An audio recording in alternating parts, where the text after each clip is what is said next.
Coucou! Alors on se retrouve dans un cadre un petit peu différent, comme vous le voyez, parce que contrairement à ce que j'avais prévu, j'ai pas eu le temps de filmer la vidéo avant de partir en vacances. Du coup, ce que j'ai fait, c'est que j'ai filmé quelques plans de certaines plantes qu'à un moment je dois vous montrer pendant la vidéo. J'ai juste filmé quelques plans avant de partir et du coup je vous filme le face cam ici, donc sur mon lieu de vacances. Du coup, j'espère que le bruit des cigales sera pas trop dérangeant parce que moi j'ai l'impression d'entendre que ça. Donc je vais essayer de parler un petit peu fort.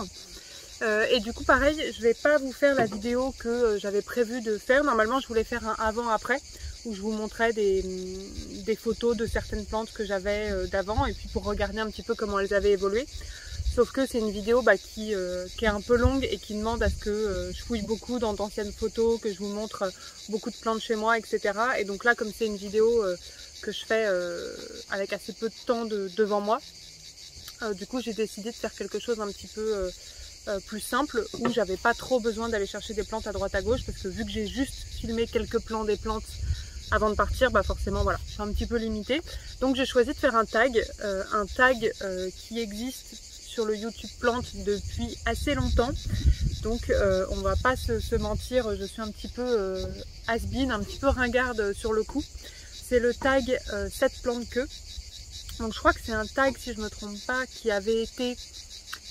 On entend beaucoup les cigales, ça se trouve vous m'entendez pas du tout parler. Bon. C'est un tag qui avait été créé, il me semble, par Mademoiselle Bloom, et puis qui avait été repris par beaucoup de youtubeuses plantes. Et donc a priori le principe c'est soi-même, quand on fait le tag, de taguer d'autres personnes dans la vidéo pour qu'ils puissent aussi le faire. Alors comme à peu près tout le monde a déjà fait ce tag là, je savais plus forcément trop qui taguer. Les personnes que je tag, il me semble qu'elles l'ont pas encore fait, peut-être parce qu'elles n'ont pas envie du coup et que ça va plus les gonfler qu'autre chose que je les tag. Mais donc du coup je tag les plantes en dilettante et Marjorie's Plants. Donc voilà, j'ai pas vu ce tag sur vos chaînes, donc si jamais ça vous tente d'être des has-been comme moi, allez-y.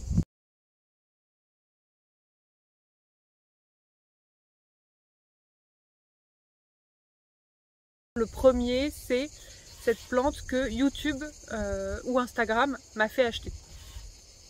Alors c'est une question un petit peu difficile pour moi parce que YouTube et Instagram m'ont fait acheter quand même une grande majorité de mes plantes.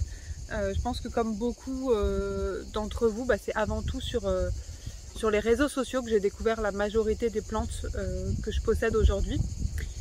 Et finalement il n'y en a pas tant que ça dans les plantes que j'ai aujourd'hui, que j'ai découvert en jardinerie quoi. Donc du coup, bon, ça rejoint un petit peu ce que je disais dans une autre vidéo sur le consumérisme et voilà la dérive un petit peu qu'il peut y avoir autour de ça sur les réseaux sociaux, parce que forcément plus on est sur les réseaux, plus on a envie d'acheter et forcément c'est un petit peu sans fin parce qu'on verra toujours un post d'une plante avec une super belle photo d'une plante qu'on n'a pas, donc voilà, donc forcément il y a du bon et du moins bon, parce que je suis aussi très contente d'avoir découvert toutes ces plantes sur les réseaux. Je suis en train de me faire dévorer par les moustiques je crois. Mais donc moi j'ai choisi quand même l'Alocasia Frydek parce que de mémoire c'est quand même un des premiers gros coups de cœur que j'ai eu sur les réseaux sociaux. C'est-à-dire celle où vraiment je me suis dit oh là là, mais c'est quoi cette plante, il me la faut à tout prix, elle est magnifique, à chaque fois que je la voyais sur des posts.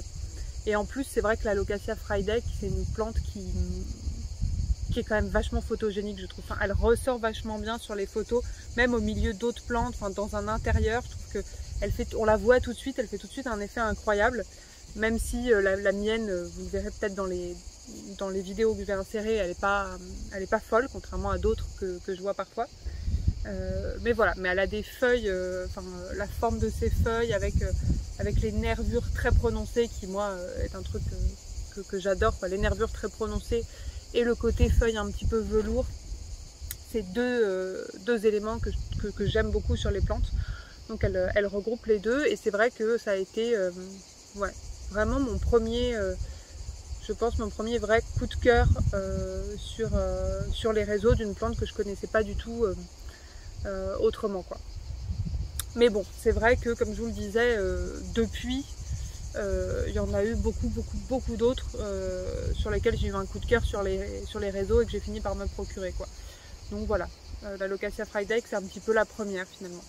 Et je pense que c'est une des plantes un peu chères, entre guillemets, surtout à l'époque, elle n'était pas donnée, que j'ai eu en premier, quoi. Et je me souviens que quand j'avais craqué dessus et que j'avais hésité à me l'acheter, bah, je la trouvais vachement chère, quoi. Alors que c'est un prix qui maintenant, que je me dis, ah ça va, c'est pas cher. Donc comme quoi, vraiment, ça évolue énormément, quoi, parce qu'à l'époque où j'ai acheté ma Friday, jamais j'aurais pensé acheter une plante un jour dans ma vie, plus de 50 €. Et quand je vois maintenant parfois les folies que je fais, bon. Après du coup j'ai réduit mon budget sur plein d'autres choses de fait, hein, pour m'adapter, sinon je serais à découvert depuis bien longtemps. Du coup voilà, la Locatia Friday, là je suis déjà en train de faire du hors-sujet, mais c'est la première vraiment plante que j'ai achetée à cause de YouTube et d'Instagram. La deuxième question, c'est cette plante commune que j'adore. Alors moi, il y a beaucoup de plantes communes que j'adore. Il y a évidemment les pothos, les monstera, les pilea, les philodendrons un petit peu comme le mikan ou le birkin. Donc j'ai vraiment beaucoup hésité pour celle-ci. Et puis finalement j'ai choisi la Maranta fascinator. La Maranta leconora fascinator. Qui est une plante qui maintenant est assez commune, qu'on trouve facilement en jardinerie, qu'on trouve vraiment pas cher maintenant, qui est pas si facile que ça, honnêtement. Les Maranta, je trouve qu'elles peuvent être un petit peu capricieuses. D'ailleurs la mienne, elle va un petit peu moins bien en ce moment qu'elle l'a été à une autre époque. Elle a quelques feuilles qui sèchent un petit peu, et puis comme elle devient très longue, et je trouve qu'elle s'épuise, je vous en avais déjà parlé. Mais c'est vrai que la Maranta fascinator, et les Maranta en général, c'est une plante vraiment que j'adore et je me verrais pas ne pas en avoir, quoi. Moi, il me faut une Maranta fascinator chez moi. Bon, forcément, ça fait un peu redite avec son nom, mais je les trouve assez fascinantes, quoi. Que ce soit au niveau de la forme, de leur façon de pousser, des couleurs vives avec des rainures comme ça qui ressortent, le fait qu'elles se replient justement le soir, qu'on les entende bouger. Enfin, d'ailleurs son surnom du coup c'est la plante qui prie, parce qu'elle a tendance à relever ses feuilles comme ça en fin de journée. Donc voilà, donc je pense que c'est une de mes plantes communes préférées. Voilà, la plante commune que j'adore, la Maranta fascinator. Mais bon, ça aurait pu en être plein d'autres aussi, hein. Cette plante que tout le monde aime, sauf moi. Alors, pour cette plante que tout le monde aime, sauf moi, j'ai choisi la Monstera adansonii variegata. Donc, qui est une plante rare, qui est chère.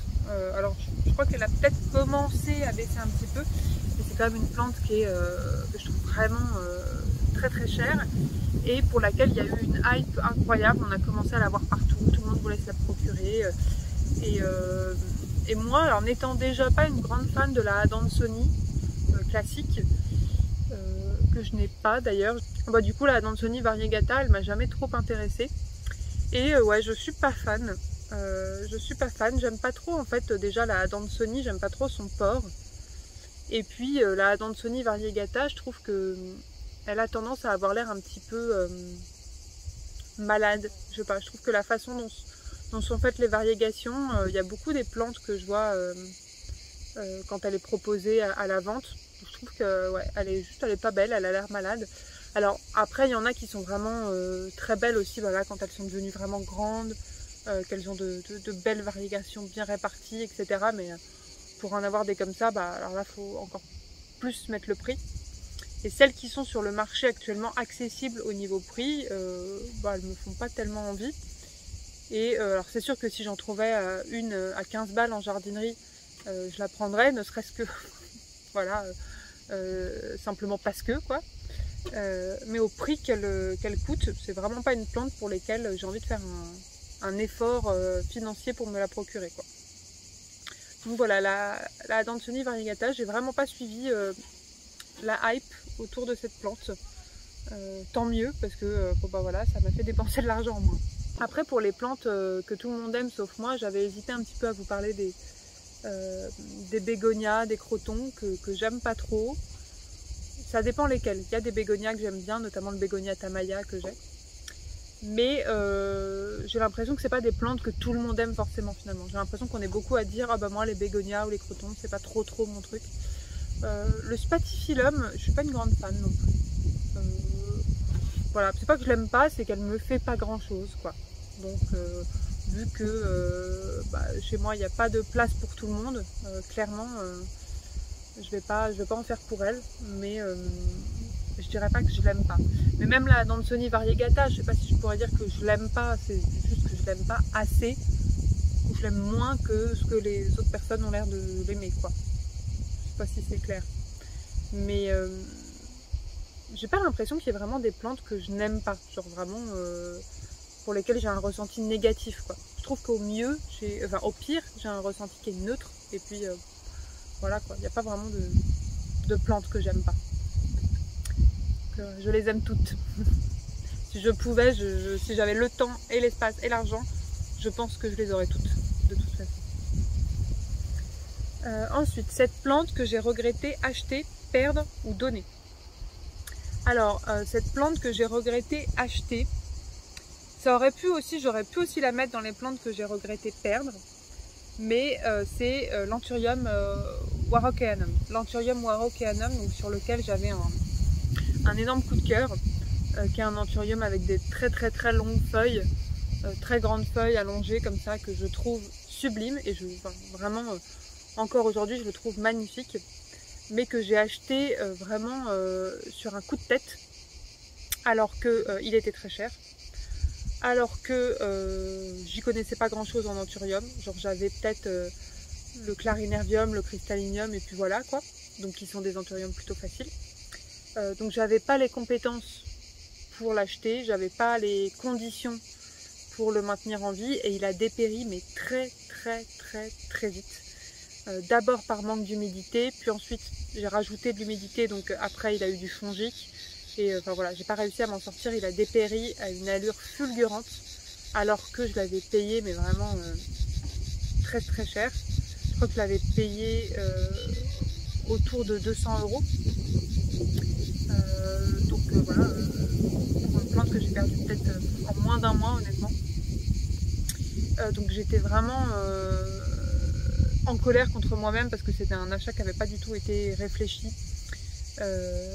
Et je m'étais vraiment laissé avoir par le fait que j'adorais voir la plante esthétiquement, que je la trouvais sublime, mais j'ai pas du tout accepté de prendre en compte ce que je connaissais des anthuriums, la difficulté de la plante, les conditions que j'avais, etc. Voilà. Donc, vraiment, j'ai été bête sur ce coup, donc je regrette plus de l'avoir acheté que de l'avoir perdu. Et d'ailleurs, c'est pas du tout une plante que j'ai prévu de réacheter, en tout cas même dans un futur lointain. Pour le moment, je me contente de la regarder en photo quoi.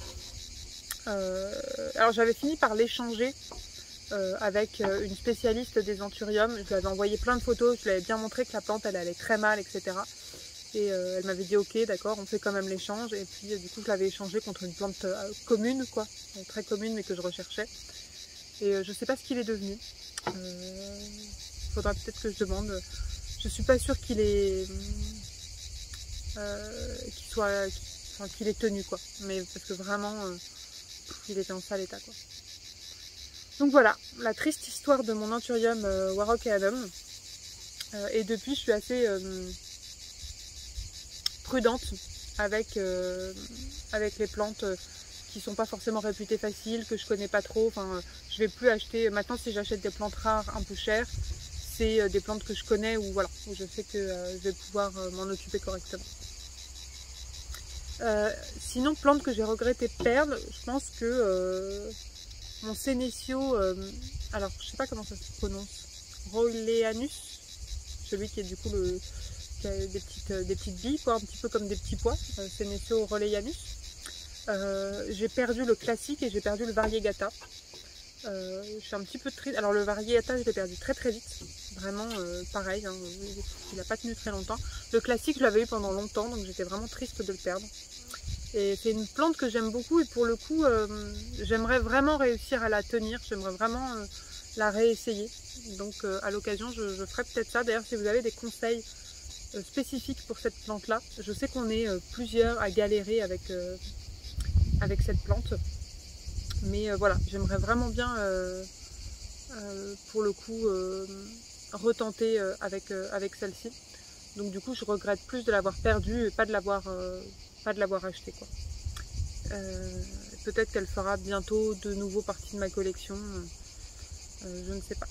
Mais j'aime bien tout ce qui est chaîne d'œufs, enfin voilà, les chaînes de cœur, les chaînes de perles. Donc du coup les Ceropegia woody et puis les Senecio rolleyanus, c'est des plantes que je trouve assez jolies, assez délicates, assez originales. Du coup voilà. Et puis une plante que j'ai regretté donner, il n'y en a pas vraiment. En général, moi quand je donne une plante, c'est pour de bonnes raisons, quoi. C'est assez réfléchi, ma décision elle a été prise de façon assez définitive, je sais pourquoi je la donne, quoi. Donc j'ai pas souvenir d'avoir regretté de donner une plante. Il y a peut-être mon philodendron tortum que j'ai donné pile au moment, je savais que je voulais le donner depuis un moment, mais je l'ai donné pile au moment où il commençait à faire plein de nouvelles feuilles, où il commençait à être assez satisfaisant, assez joli. Et donc du coup, bah, voilà, j'ai eu une petite pointe, un petit pic au cœur en le donnant, mais je voulais quand même le donner, quoi. J'ai pas vraiment regretté.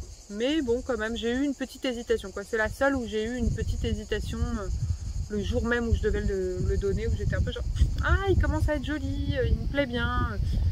Mais bon, je manquais de place, il fallait que je fasse un tri, donc il y est passé, quoi. Ensuite, cette plante qui fait ma fierté. Alors, la plante que j'ai choisie pour la plante qui fait ma fierté, j'ai pas tellement de mérite autour de cette plante parce que c'est pas une plante difficile à tenir. C'est mon Euphorbia Lactea White Ghost, donc mon grand euphorbe que vous avez déjà dû voir dans mes vidéos. Donc c'est une euphorbe, donc elle est plutôt facile du moment qu'on n'arrose pas trop et qu'on ne fait pas pourrir le système racinaire. Elle est normalement assez facile. Donc j'ai pas tellement de mérite à réussir à m'en occuper, on va dire. Par contre, je suis quand même fière de l'avoir parce que je l'ai très longtemps cherché, je l'ai très longtemps désiré. C'était la plante au top de ma wishlist pendant quelque chose comme 1 an. Et alors j'en avais déjà un petit à peu près comme ça, que j'ai toujours d'ailleurs, de Euphorbia White Ghost, mais j'en voulais un grand. Sûrement à cause des vidéos de Une fleur parmi les fleurs de Carole, qui est connue elle aussi pour son grand Euphorbia Lactea White Ghost, et je le trouvais magnifique. Et en cette taille là, il est très difficile à trouver. C'est vraiment pas évident de le trouver, bon, sans parler du prix, hein. Mais déjà ne serait-ce que de le trouver, c'était très difficile. Et j'avais vraiment fait des pieds et des mains pour me le procurer parce que je l'avais trouvé sur une boutique Jungle qui ne livrait pas. Donc il était disponible en pick-up, quoi. Enfin, on pouvait l'acheter en ligne et aller le chercher. Donc je l'ai acheté en ligne et j'ai trouvé un transporteur qui acceptait de passer à la boutique pour me l'amener à Paris, etc. Donc du coup, ça m'a coûté très cher, mais j'ai utilisé une cagnotte d'anniversaire que mes amis m'avaient fait. Et donc du coup, bah voilà, je l'ai pas payé moi-même, quoi. Enfin, je l'ai pas payé toute seule, c'était vraiment un cadeau collectif. Et du coup voilà, ça a vraiment été toute une aventure pour déjà le trouver, et puis une fois que je l'avais trouvé, l'amener, réussir à ce qu'il aille de Strasbourg à chez moi, alors que la boutique ne livrait pas. Donc voilà, ça a vraiment été assez compliqué. Donc je suis quand même contente de la posséder, parce que ça va quand même demander un effort de faire en sorte qu'elle soit chez moi, quoi. Et puis bon bah malgré tout, voilà, je l'ai depuis un certain temps maintenant, et elle est toujours pas morte, elle se porte bien. Et pour ceux et celles qui ont peut-être vu mes stories dernièrement, et bah après plus d'1 an, elle a enfin poussé. Genre elle a ses premières pousses. Et donc bah, je suis super contente parce que pour le moment elle continuait d'aller bien, mais elle n'avait pas poussé d'un iota, quoi. Donc je suis hyper contente de voir qu'elle pousse. Ça a vraiment été une très bonne surprise. Et puis voilà, du coup c'est une plante qui fait ma fierté. En plus c'est vrai qu'elle fait souvent son petit effet, que ce soit les gens qui connaissent rien, qui viennent chez moi, qui disent ah non mais ton cactus il est vachement original, il est blanc et tout, ah c'est fou machin. Donc et elle est souvent remarquée.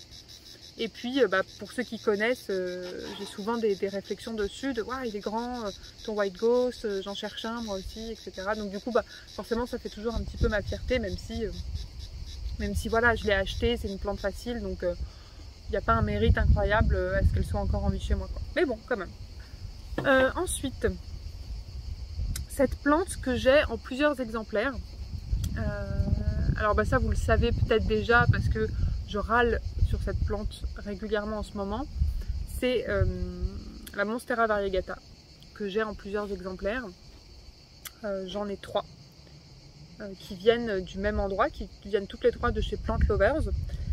C'était à l'époque un petit peu de la folie des Monstera variegata. Alors c'est encore un peu la folie des Monstera variegata aujourd'hui, mais à l'époque elles étaient triplement difficiles à trouver et voilà, encore bien plus chères que ce qu'elles sont aujourd'hui. Et le site Plant Lovers était très connu pour faire des belles Monstera variegata vraiment pas chères. Et il y avait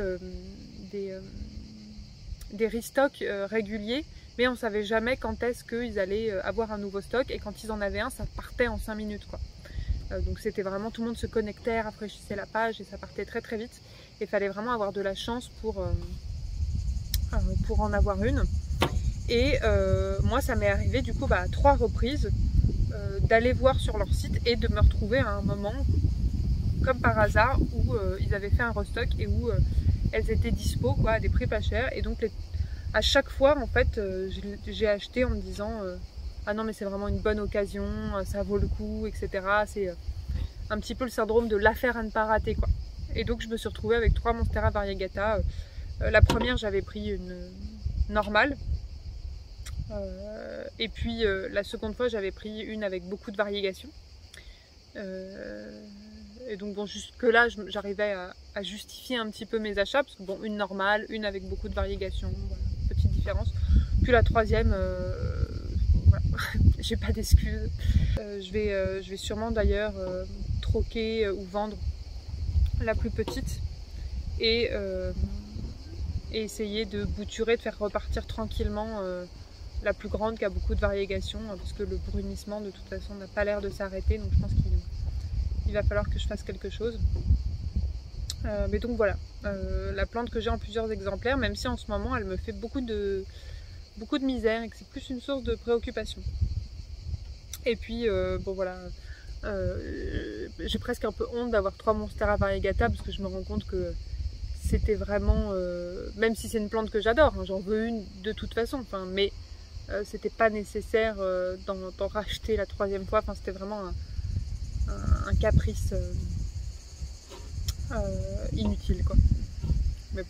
Ensuite, cette plante qui me fait des misères. Alors, cette plante qui me fait des misères, je dirais que de façon générale, c'est les orchidées bijoux. Les orchidées bijoux, alors j'ai tué toutes celles que j'ai eues. J'ai eu des Macodes Pétola, donc vraiment les toutes petites là, avec des nervures incroyables, on dirait presque des éclairs là, dorés qui brillent. Elles sont magnifiques. Je les ai eues sous cloche, je les ai eues en terrarium, je les ai eues en vitrine, je les ai eues en rien du tout, et elles sont mortes à chaque fois. J'ai eu aussi des Ludisia, donc notamment la Ludisia discolor et la Ludisia discolor alba. La Ludisia discolor alba, j'ai réussi à la tenir pendant très longtemps, et puis elle a fini par mourir aussi. Et pareil pour la Ludisia classique. C'est une plante que je comprends pas. C'est une plante que je comprends pas. Parfois pendant longtemps elle va bien, et puis à un moment elle meurt, mais je comprends pas trop pourquoi. J'ai l'impression qu'il y a peut-être un pourrissement des racines. Enfin, en tout cas, voilà, les tiges se détachent un peu. Mais pourtant, il n'y a pas eu d'excès d'arrosage. Le terreau n'est pas humide. Donc, Je ne sais pas trop. Et puis en plus j'ai essayé vraiment de les cultiver dans des conditions très différentes, avec voilà, des entretiens très, très différents. Enfin j'ai vraiment essayé plein de choses et je ne les comprends pas. Je ne sais pas pourquoi elles vont bien ou pourquoi elles ne vont pas bien. Donc là j'en ai racheté de nouveau récemment.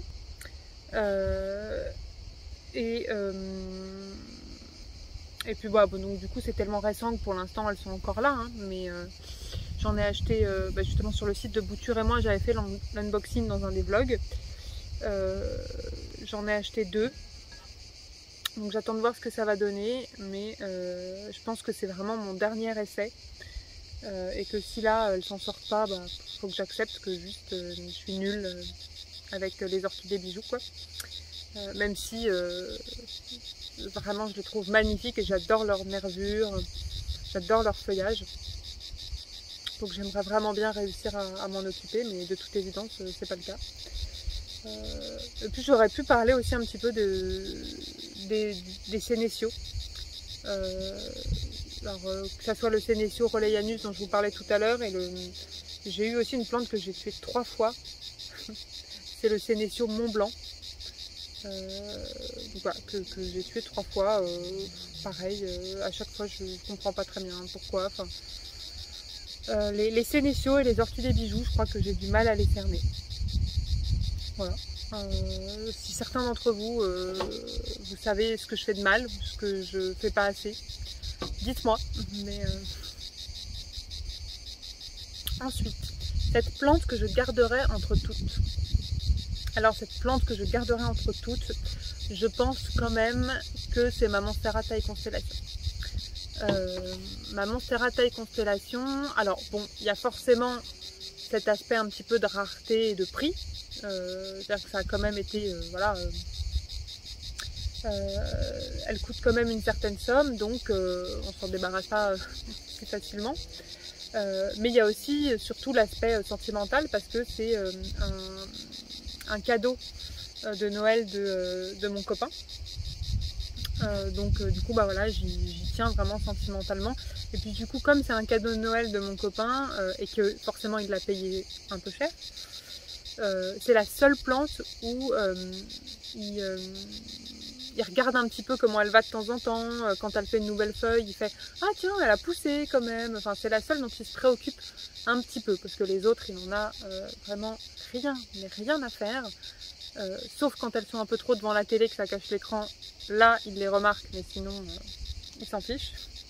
Et la taille constellation, c'est la seule qui, voilà, il s'en fout pas complètement, parce que c'est lui qui me l'a offert, parce que du coup il a bien vu combien elle coûtait quand il me l'a offert en plus, donc du coup voilà.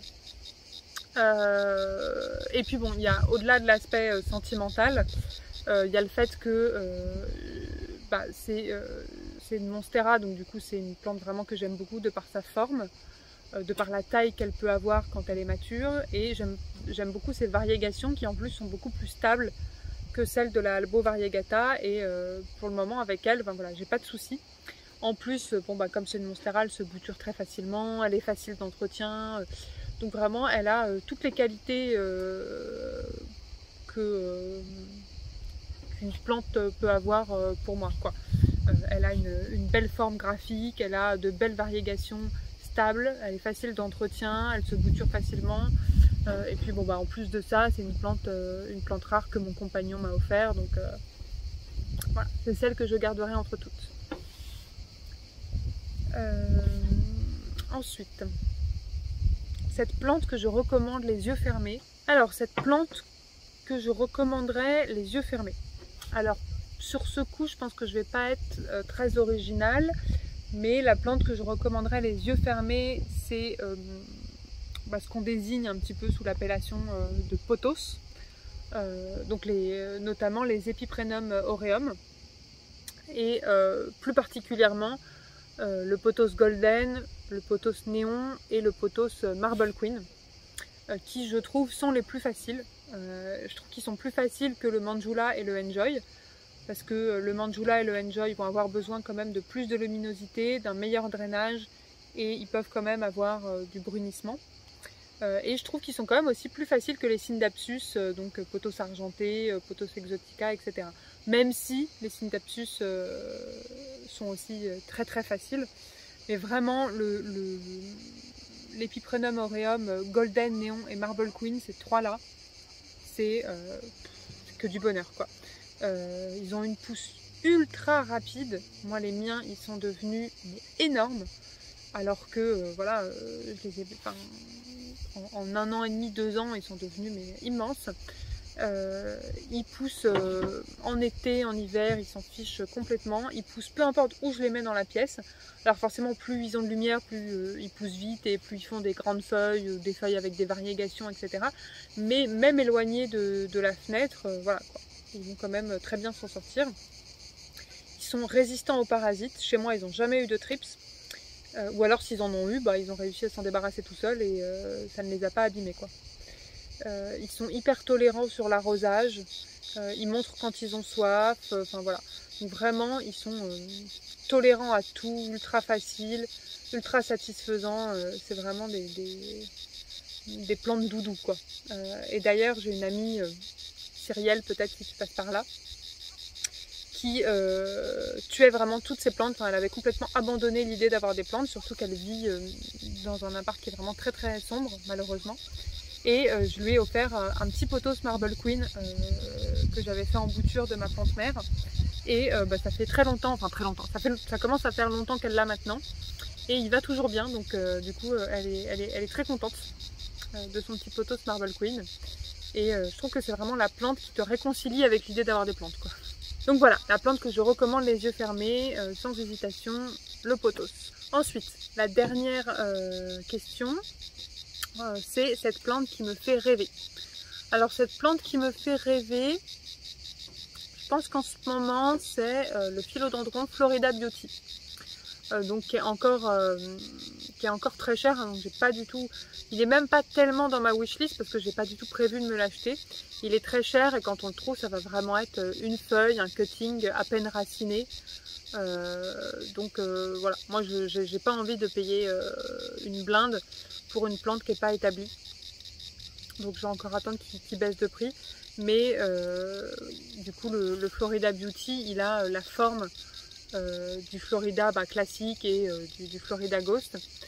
Mais par contre, il a, alors je crois qu'il a des variations, c'est vert, crème, jaune.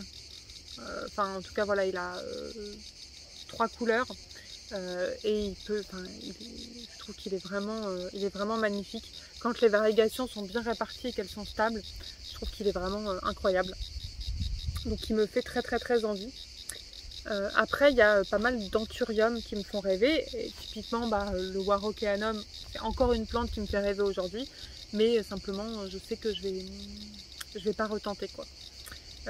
Donc voilà. Donc je pense que au top des plantes qui me font rêver en ce moment, il y a sûrement le Philodendron Florida Beauty. Et puis le Bilitae variegata, je trouve qu'il est assez incroyable aussi. Mais c'est pareil, enfin, jamais on est sur du 4000 €, je crois, enfin, bref. Pas du tout accessible pour moi. Donc, mais bon, la question c'est qu'il me fait rêver, hein. C'est pas mes achats prévus ou ma wishlist. Donc, du coup, voilà. D'ailleurs, le Florida Beauty et le Bilitae variegata, ils ont des types de variégations un petit peu similaires, je trouve. Voilà. Du coup, j'ai fait le tour des questions. Alors, je suis désolée pour cette vidéo qui est sûrement un petit peu à l'arrache, hein. Comme je vous disais, j'ai juste filmé les plans des plantes juste avant de partir. Et puis, j'ai pas eu le temps de faire plus parce que je devais arroser toutes mes plantes avant de partir. Je devais faire plein de consultations. Je devais déposer le chat. Enfin, bref. On s'en fout, je raconte ma vie. Mais du coup, j'ai dû placer la vidéo en bas de mes priorités. Et donc, je me suis dit, voilà, vu que c'est... tant pis, je ferai une vidéo qui est principalement face cam que je pourrais faire une fois que je serai partie. Et j'insérerai des plans. Mais donc, du coup, dans les prochaines vidéos, quand je serai rentrée, je vais pouvoir vous faire enfin la vidéo avant-après dont je vous parlais, qui sera une vidéo qui me demandera un petit peu plus de temps parce qu'il faut vraiment que j'aille voir quelles photos d'anciennes plantes je choisis, que j'aille fouiller un petit peu. Et puis je vous ferai un petit vlog pour les updates de retour de vacances, en espérant que ça soit des updates positifs, parce que du coup j'ai quand même laissé mes plantes pendant une semaine. Il y en a certaines pour lesquelles je suis un petit peu anxieuse. Donc voilà, je vous montrerai tout ça quand je rentrerai. Je croise les doigts pour que ça se passe bien. Et puis du coup je vous dis probablement pour vous à dans une semaine. Je vous souhaite de bonnes vacances pour ceux qui aussi ont eu la chance de partir en vacances. Et bon courage pour ceux qui sont en train de travailler en ce moment. Voilà, je vous fais de gros bisous et puis je vous remercie pour avoir regardé la vidéo et je vous dis à bientôt. Bisous!